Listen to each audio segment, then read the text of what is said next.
Hi there, and here's another lesson taking you a step further with the use of words to help with rhythmic accuracy in pieces.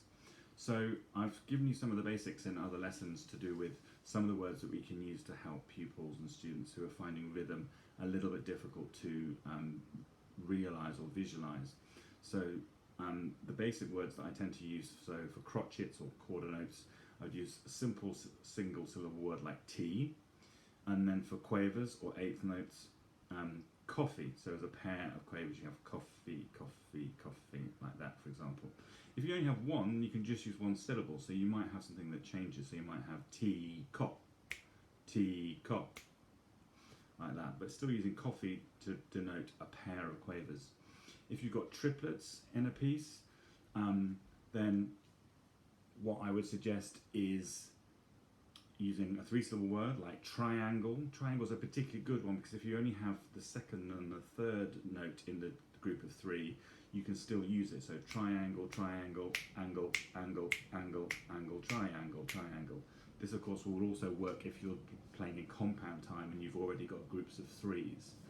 So triangle is a good word. Difficult can also work. So it depends on the combination of the rhythm. So sometimes if you've got a triplet followed by a crotchet, so a triplet followed by a quarter note, you might have difficulty, and that makes a nice word of difficulty, or not with these rhythms. So difficulty, difficulty, difficulty. Then when we've got semiquavers or 16th notes, I use Coca-Cola, which is a really, really good word to use to then do rhythms that are derived from semiquavers or 16th notes.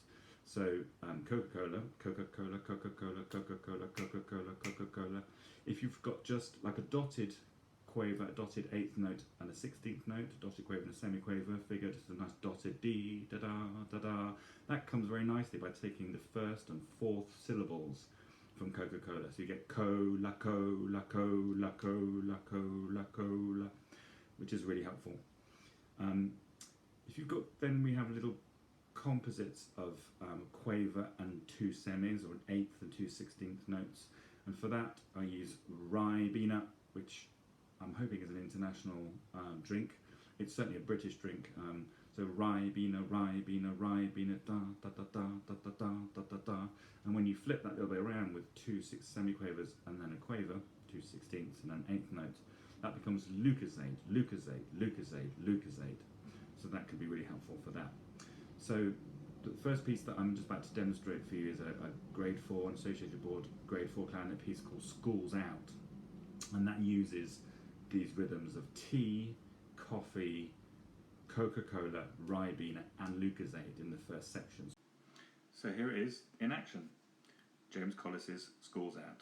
Fortunately we've got the words hooray for the first thing we say, so that's nice and easy. So if a crotchet is going to be tea, and I'm using the words Ribena, Coca-Cola, Lucozade, coffee and tea. So if you follow it from the beginning, including the rest, because we want to count the rests in the right kind of way now rhythmically, so it would go after two, or 1, 2, tea, hooray! Bean a rye, bean a rye, bean a rye, bean a Coca-Cola, Coca-Cola, Lucozade, Lucozade, rye, bean a coffee, coffee, tea.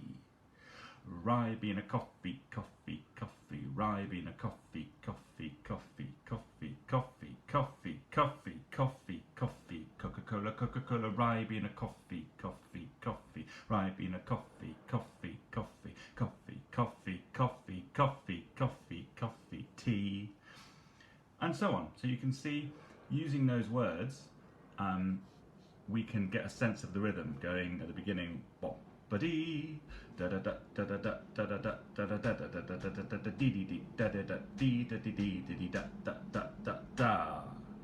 Yeah, da da da da da da da da da da da da da da da da, etc.